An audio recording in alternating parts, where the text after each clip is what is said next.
Hey, I'm not even sure why I'm introducing the next speaker. We all know who she is, right? I take that back. There's so many people that have grown here. Maybe you haven't. Everybody hasn't met her yet. But let me tell you a little bit about our next speaker. She owned the fourth largest Century 21 office in the nation before she sold it right before the crash. It's all about timing, baby, right? So perfect timing. She had the number one Century 21 team number 21 team. Oh, the Century 21 threw me off. Okay. She had the number one team with Century 21 for 8 years in a row. She was the recruiter of the year globally for Keller Williams. She's the author of 2 books. She's actually the reason we're all here, whether you know it or not, right? So please welcome the wonderful and talented Traci Lewis. It's a new day. It's a new life. Privilege to be with you guys today. Quite possibly one of the most proud moments of my entire life, and I'm just blessed and humbled and incredibly grateful for Rob Flick for bringing this beautiful company into our lives at a time when I was definitely not looking, because I was utterly and completely exhausted. Anybody ever been utterly and completely exhausted? Yeah. But by the grace of God, my heart was open enough to look for something different, and I'm so grateful and thankful to Glenn Sanford and his amazing vision for this beautiful company. So anyway, here we go. Let's see here. Okay, we've done a little readjustment of the title, and we're calling this one instead "Watch Your Mouth." It's probably a little bit more honest of a title than I've had before. So, how many of you will admit to seeing the movie Fight Club?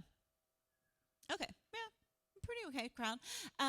The first time I watched that movie, I thought it was absolutely horrible. The only really redeeming quality is that Brad Pitt does spend a lot of the movie with his shirt off. So if you just hit the mute button, right?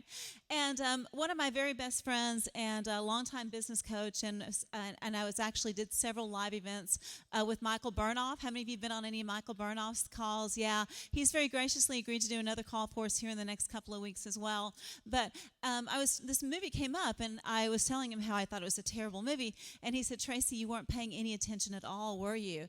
And I've learned to just shut up whenever Michael starts to talk to me like that. And he said, "It is the most powerful movie about the power of the mind ever recorded." And I do believe, after going back and watching it with that filter, I absolutely do believe that it's true. But one of my favorite lines from the movie is, "If I could wake up in a different place at a different time, could I wake up as a different person?" So I want to talk with you guys about some ways that each and every one of us, every single day of our lives, can truly wake up as a different person, and that can be done in a really beautiful manner. How many of you have seen the movie What the Bleep Do We Know? Yeah, it's kind of a big cult hit. If you haven't seen this is something you should put on your list immediately. It's an absolutely fascinating movie. But I want to show a clip. Now, the clip starts very soon, like immediately goes into dialogue, and it's kind of hard to hear. So anyway, if you'll go ahead and cue that video, I just want to give you a heads up. It'll start fast, and they'll start talking right away.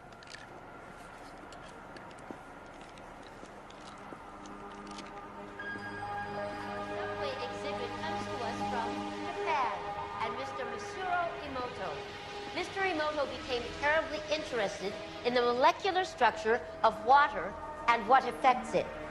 Now, water is the most receptive of the 4 elements. Mr. Emoto thought perhaps it would respond to non-physical events. So he set up a series of studies, applied mental stimuli, and photographed it with a microscope. For one sample of water, we drop about 0.5 cc's onto each 50 petri dishes. Then we take those 50 petri dishes and freeze them in a freezer at minus 25 degrees Celsius for about 3 hours. We take those frozen samples into a refrigerator that is set at minus 5 degrees Celsius, where a microscope with a camera is set up. There we take photographs of each of the 50 water drops individually. We first take photographs of water that we did not put any information in. Then we take the water with information and do the same procedure just described. We take those before and after photographs and compare the differences.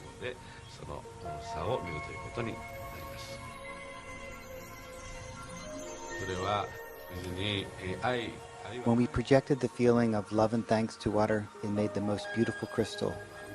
At times like this, I think water is at peace. This first picture is a picture of water from the Fujiwara Dam. And this picture is the same water after receiving a blessing from a Zen Buddhist monk. Now, in this next series of pictures, Mr. Emoto printed out words, taped them to bottles of distilled water, and left them out overnight. This first photograph is a picture of the pure distilled water, just the essence of itself. These subsequent photographs, as you can see, are each different. This is the chi of love. And we move along here to thank you. And you can see where he taped that to this bottle here. But if you read Japanese, you already knew that. Now, Mr. Emoto speaks of the thought or intent being the driving force in all of this. The science of how that actually affects the molecules is unknown, except to the water molecules, of course. And it's really fascinating when you keep in mind that 90% of our bodies are water.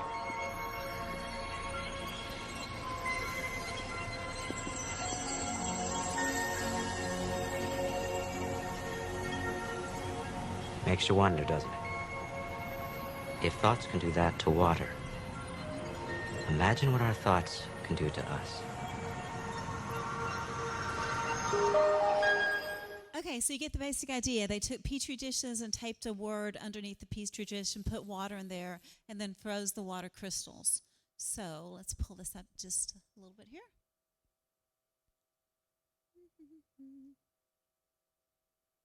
Hasn't Curtis done a great job with the PowerPoints and all this stuff today? But let's give them a huge hand. I'm telling you what, they've just been awesome. Curtis and Kyle have worked so very diligently on that. So let me show you a couple more words. This is what happens when they play heavy metal music to water. That's what happens to the water crystals. So when you get in your car and you're turning on your radio, you've got to be really careful. In my humble opinion, turning on the radio in your car is like playing Russian roulette. I've never understood people listening to the radio in their car, because you think about what it can do not only to your emotional stimulus, but now we understand your biochemicals as well. It's absolutely positively fascinating. Country music, interestingly enough, actually makes very beautiful water crystals. And so the thought behind it is maybe because country music deals with more emotional kind of issues compared to some of the other musical venues out there. Of course, as the lady said, only the water really knows. Family love, isn't that absolutely beautiful? Adolf Hitler. You make me sick. Ever had anybody say to you, how you feeling today? And you start telling them about how your allergies are killing you and you're really stopped up and you've got a headache and a migraine? This is what you're doing to your biochemistry with your very words. If we're 90% water and we are talking about those kind of issues, what are we doing to our own biochemistry? It's absolutely positively fascinating when you really put some thought into this and understand the power that our words have, not only on what we do for each other, but what we say to ourselves as well. We all know that we can say something to somebody that they'll remember 20 years later, an off-the-cuff remark. I had a second grade teacher that said I had the worst handwriting that she's ever seen in her life, and to this day, that's something that I struggle with when I look at my own handwriting. Now, isn't that crazy? She's been dead forever. In fact, I went to college on a partial scholarship in her name. So I thought, well, that was kind of the revenge, you know. So thank goodness I can type everything. Amazing Grace. Grace. Wave to the people, Grace. Yeah. So one of the things that I really want to also get across is how important it is. The way we think we communicate and what people actually hear are two radically different things. So 7% of all communication is verbal, correct?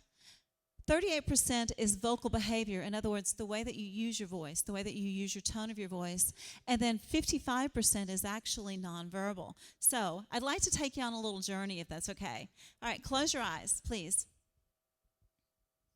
Close your eyes. Hopefully you'll enjoy this a little bit.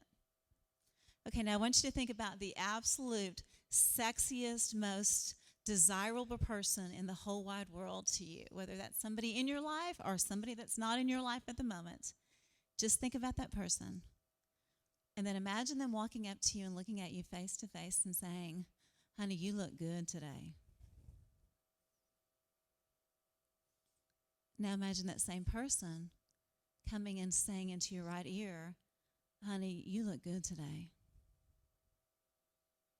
Now that same person coming up behind you and saying, honey, you look good today. And that same person coming and whispering in your left ear, honey, you look good today. Okay, wipe the smiles off your face and look up. How many of you enjoyed one of those experiences a little bit more than any of the other? How many of you it felt very different, just depending on where you were listening to it? Absolutely. Same words, same emotions, same person, but even the place that we actually hear the words makes a massive difference. So a lot of you guys are really wrapped up in the scripts that you're using. And I can tell you right now, here and now, after training a whole bunch of you real estate agents, what you say, it's only 7% that's your actual words. In my humble opinion, I think that's why Pat Hayes got such a fast start right off the track. He didn't know a whole lot about EXP. None of us did, right? It was brand new. We were all kind of making stuff up. We didn't have PowerPoints. We didn't have anything. But it was his passion and his enthusiasm and the way he looked people in the eyes and the energy that he portrayed that made everybody he talked to want to come and be a part of this amazing company. So as you learn your scripts, you have to know what to say, but you have to be able to say them in a way that actually registers with people. And if you say it in the right way and with the right energy and with the right submodalities, you can change their biochemistry. You can begin to affect them, and their hearts will be more open to you than you can ever begin to imagine. But again, all of that has to come from within and not just memorize scripts. Okay, the way you use your body represents the majority of what actually influences people's behavior. I apologize for the messed up slide here. I went to go see Tony Robbins. Several of us went to go see Tony Robbins back in November, right? And they had him on this suit that he wore during the entire event. And in 9 hours, he burned 11,300 calories. That is equivalent to 2.5 marathons. And after 9 hours, the battery died. So there's no way to actually know how many calories he burned the entire day.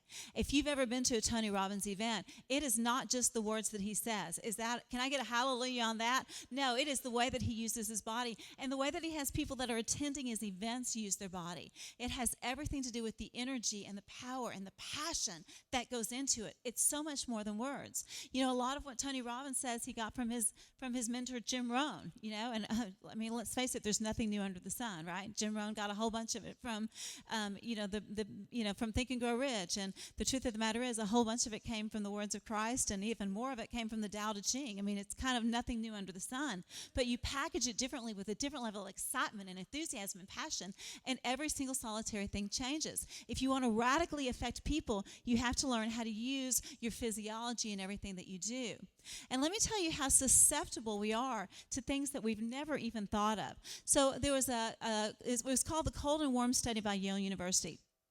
And what Yale did is they hired professional actors, and they walked up to people in a park, and they said, excuse me, with a cup of coffee, okay? Excuse me, can you hold this cup of coffee for me? And they reached down and they tied their shoes, okay? And they gave one group of people a warm cup of coffee. Got it? And then the same actors, so of course the coffee got cold after a little while, right? So the same actors were actually given a cup. They took the same coffee, but they put some ice cubes in it so it was cold. And they didn't tell the actors what they were testing here. And they took those same actors and they went to different people and they said, can you hold my cup of coffee for me? Reached down and tied their shoes and then walked away. And that was the entire interaction. Can you hold my coffee for me? Thank you very much, right? So then Harvard sent out research students, graduate students, to go interview those people that had been the ones holding the cups of coffee. And they asked them one question. A few minutes ago, a young person came to you and asked you to hold a cup of coffee. Did you find that person warm and friendly or kind of cold and distant? And without fail, the people that had been handed a warm cup of coffee found the person warm, and the people that had been handed a cold cup of coffee found the exact same actors cold and distant. We are affected biochemically by things that we do not understand. So my moral to you guys is that, whenever you're recruiting real estate agents, take them out for hot coffee instead of iced tea, okay? If it's happy hour, get them a glass of red wine, not a glass of white wine, because we're affected by all of these kinds of things. And the more that you can learn how to use those subtle nuances in your real estate career and in your personal relationships, the more you're going to find a much deeper level of peace and happiness, and people are going to be much more open to everything that you have to say. So if you think that you can be a rock star and make a whole lot of money in this industry and not have a coach, you are absolutely positively delusional. Every great leader out there has a coach. How many coaches does Tiger Woods have, right? He has one that's watching his swing, one that's watching his grip, one that's watching every single part of his move. Look at Rob Flick. Look at the investment that he's made in Tony Jerry. The investment that I personally made in my personal development last year was just shy of about $100,000, okay? So has it been a good payoff for me, guys? Do you think? Yeah, absolutely. Now, I understand I'm a slow learner, and that's why I want to award you and applaud you guys for being here today. I know that some of you made really big logistical decisions to be here, and some financial decisions and time away from your families, and I appreciate that and value that, and I do believe that we've done a really great job of meeting that expectations that you guys have had, correct? Yeah. Huge shout out to all those folks that have made this such a spectacular event. So training is never going to stop if you actually want an extraordinary life. And I thought this was a really great story. Tony Robbins Bounds to Check Tonight Education. There was a place there in San Diego that you could rent cassette tapes, right? And he would, you had to rent them and then bring them back and rent another one and bring them back. And he actually bounced a check to the guy that owned the company. And that shows you how deeply he was committed to his personal development. And you got to expect rejection in this business. It's like the folks were talking about. Just because you say no doesn't mean it's no. It just means that somebody's right now, not no right now. You've got to understand that it's all about timing. Jonathan Dupree, I think, mentioned that yesterday, right?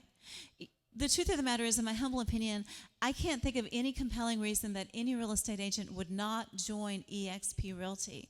But sometimes people have to hear it different ways, different paths from different people. And again, if it were easy, everybody would do it. The numbers, in fact, let's get into the numbers. I think I actually have a slide on that. So what do? Rob Flick talked about this yesterday. Well, Tony Jerry said that Rob Flick said this. And so I was very proud that I already had this in my slides. I agree 100% with what Tony Jerry said, that Rob Flick said, that all of our number one priority should be getting more personals.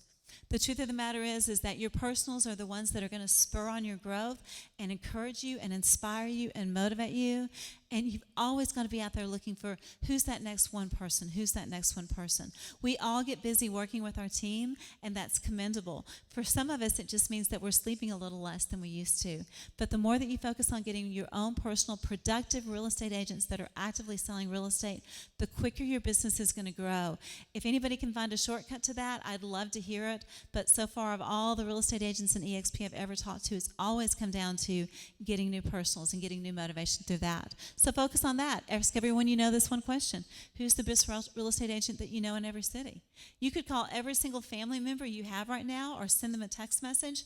I've got family in Malone, New York. I can send them a text message. Hey, Danny, who's the best real estate agent that you know there in Malone, New York?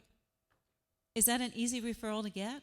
Absolutely. Everybody knows a real estate agent. So if you've burned through your warm market already and you need some referrals, this is a spectacular way to do that. And you can do this with people that you meet at the mall, anybody that you come across. But the more influential people that you ask this question to, the more influential real estate agents you're going to connect with, right? It's all about proximity being power. To be successful, to successfully attract agents, you have to either eliminate fear or make their life easier. For the most part, these are the only two reasons people do anything. For me, it was a very simple thing. I was fearful of being on that hamster wheel for the rest of my life. So when Rob Flick showed me a way, and I knew that it was a long shot, but that just maybe eXp could get me off that hamster wheel, it was an inherent yes. For some real estate agents, they're not thinking that far ahead. Maybe they've got a spouse that makes a lot of money, or they've got a retirement plan, or they plan on, dying young. I don't know. Then it's about making life easier. And we're very blessed to be a part of a real estate company that truly does make real estate agents' lives much easier. Don't you agree? I mean, conversion alone, what a godsend, right? So these are the two things that you always want to focus on. We do things either to gain pleasure or to avoid pain. And we will all do more to avoid pain than we will to gain pleasure. So whenever you're having these conversations with real estate agents, remember that you've got to be solving one of these two problems. So here's a great question. Hey, Rhonda, the realtor at your office, I'm curious, how many folks benefit financially when you make a sale? What's the answer to that question for every other real estate company in the world, right? The broker, yeah. How do agents in your office feel when you make a sale? Gene Frederick tells a story about how when he first started in real estate, and the very first time that he got salesperson of the month, right? And the whole office, yay, Gene Frederick, hooray, go Gene. And then he won salesman of the month the next month, and it was like, go Gene. And then he got salesman of the month the third month, and it was, how many of you have been in offices like that, where you know that they really weren't rooting for you to win? And I'm not being judgmental. It's that in most real estate companies, the idea is that, if Trish makes a sale, it's a sale that I didn't make. Correct? And it changes the whole energy and the whole dynamics. When you have 16,000 real estate agents that have a vested interest in your real estate success, and every single solitary one of them wants to help each other grow and prosper and learn. If you can just get this one concept across to most real estate agents, it's at least going to pique their interest, especially if there's somebody that really craves that love and affection. I think that's one of the biggest blessings that we have with our company, is that we all really want and need each other to win and have a vested interest in it. And that changes the energy, it changes the biochemistry, and sure makes selling real estate a whole lot more fun. So these are stats on everybody with the pulse. This isn't just in real estate sales. This is in any kind of sales cycle out there. So whether this is people that are looking to buy a house or people that are looking to change real estate companies, 3% of the population is looking to make a change right now. How many of you we've heard stories where people said, yeah, I'm in, the first time they took a look at it, right? 3% of them are ready to make a move. 7% are open to it, okay? So they're, I've kind of been thinking about it, but I haven't made any kind of final decisions. 30%, it's not on their radar screen. That's where I was, okay? When I was introduced to EXP, it wasn't on my radar screen because I was exhausted and I was on the hamster wheel, and I was making about $400,000 a year selling real estate, so my basic needs were being met, and I didn't have time for anything else on my plate. 30% think that they're not interested, because they haven't even gotten to the point to where they're even considering a change. So they're relatively happy where they are. 30% are not interested. So if you have only talked to 97 people, maybe statistically you just haven't gotten to the 3 that are open right now. It's a numbers game. We are sorting, we are not selling. So that's why I said when we talked about what do you say to brokers, hey, listen, if I could show you an exit strategy and the numbers made sense, would you be open? And that's a yes or no question. If they say no, why would I continue a conversation with them, right? Why would I follow up with them until I followed up with everybody else with a pulse? I'm looking for those 3%. And the faster that I can go through the deck of cards and find those aces, the faster that I can retire and have an island in Fiji. So whenever you hear people say no, just understand, statistically, it's probably true. It's just not on their radar screen. You're looking for those 3%. But think about that number. If there's 1.6 million real estate agents in the United States and another about 400,000 real estate agents in the Canadian provinces that we're in, that's still a lot of real estate agents, right? Even that 3% is plenty to keep us all very entertained. Okay, so let me kind of see if I can bring a little bit of this together, especially as we talk about the power of the mind here. In the great state of Texas, in 2018, an average acre for a piece of farmland in the great state of Texas was about $3,140. Okay? You with me so far? Napa Valley. How many of you have been to Napa? Oh man, is that a trip or is that a trip? Okay, Napa Valley. The average price of an acre of land in 1960 and Napa Valley was $2,000. In 2006, $143,000, up over 7,000%. Today, oops, it's cut off. Today it's worth $315,000 an acre. $315,000. What's the average acre of farmland in Texas? $3,140. Now, you know the difference between crazy and eccentric, right? The difference between crazy and eccentric? Net worth, right? So if I were eccentric, could I buy a few hundred acres of land in Napa Valley, and instead of planting grapes, could I plant corn? I can do whatever I want with that land, right? If I plant corn on this land, if I plant cotton on this land, is it any longer worth over $300,000 an acre? No, it's back to $3,000 an acre. So I'd like to introduce you to the most expensive real estate on the planet.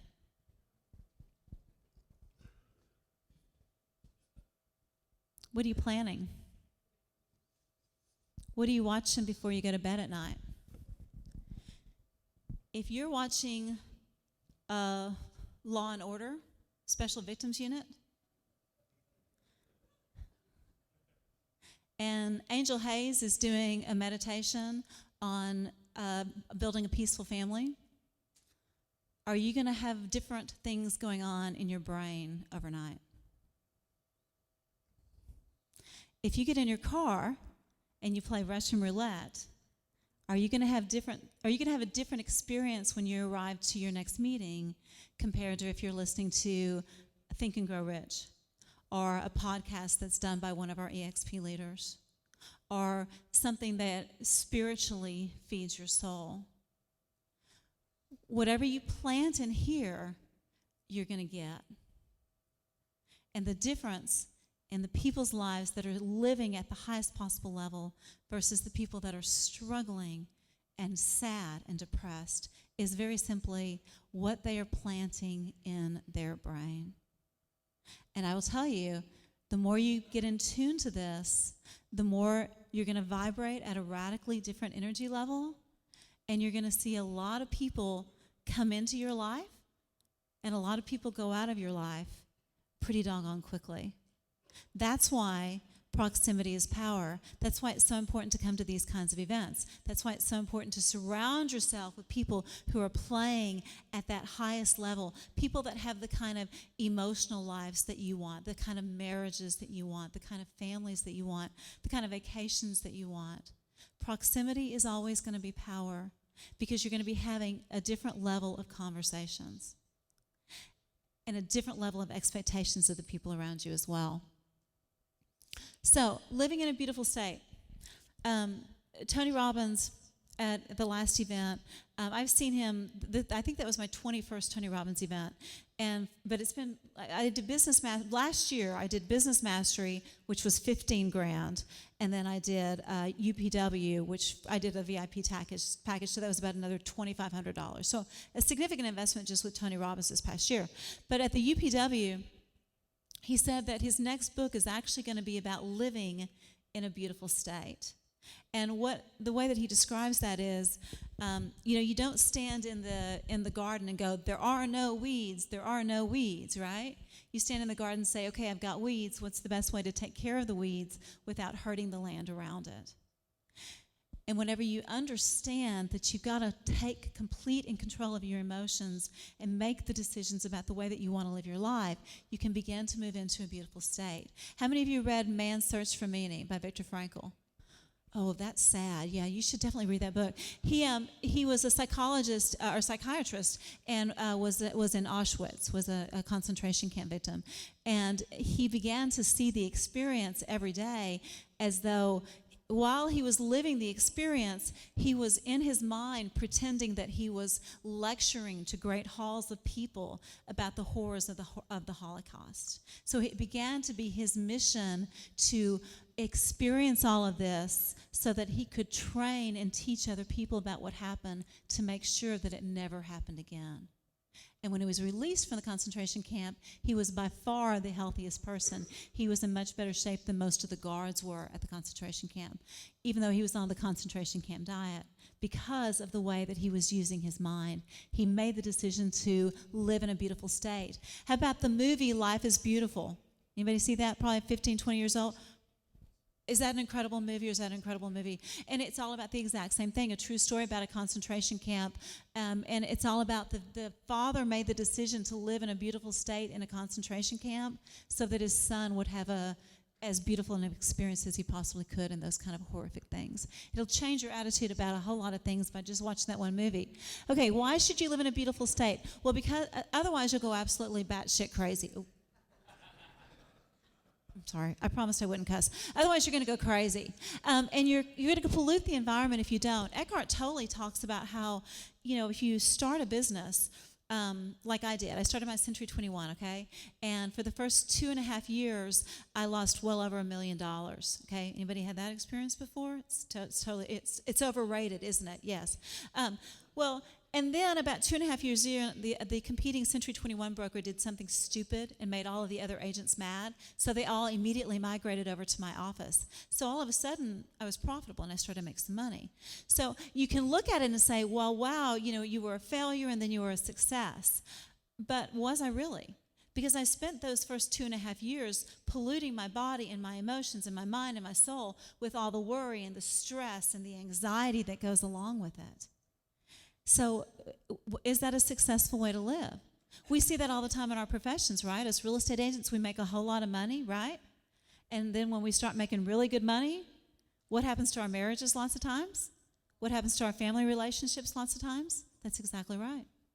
But when you choose to live in a beautiful state no matter what, by making those decisions and by controlling what you plant in your brain and in your heart, you're going to find a different level of peace no matter what life happens to throw at you. When I do live in a beautiful state, I am full of love and I can help others. And the truth of the matter is that's where all of our power comes from. We're attracted to people that are living in beautiful states. Can I get a hallelujah on that? Yeah. Yeah. And you'll attract better people and have a much more prosperous life as well. Like attracts like. So you have to be very careful about the people that you hang around with and understand that you've got to target people that are living in that beautiful state if you want a more peaceful life. So in closing, a short little plug for Unleash the Power Within. We're going to work on getting some discount tickets for you guys, okay? Just a little heads up on that. Yeah. The next event is going to be in Los Angeles, March 14th through 17th. You're going to want to come in on the 13th, and you're going to want to leave on the 18th. The ticket prices, we're going to probably be able to get them as low as $600 or $700 a ticket for general admission, and then the prices can go up from there right now. Tony gives a money-back guarantee. If after the first day and a half you don't feel like you've gotten your money's worth, you can take all of your training manuals, turn them right back in, and he'll give you 100% of your money back. The biggest suggestion that I can give anybody is that if you really want to play at a higher level, I don't know of a better investment than you can make than going to see Tony Robbins. How many of you have gone to see Tony?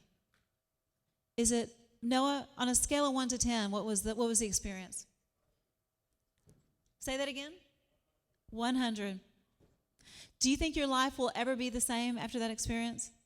Never. It'll never be the same. So I want to ask you, beseech you, beg you, please put this on your calendar. I'll be there.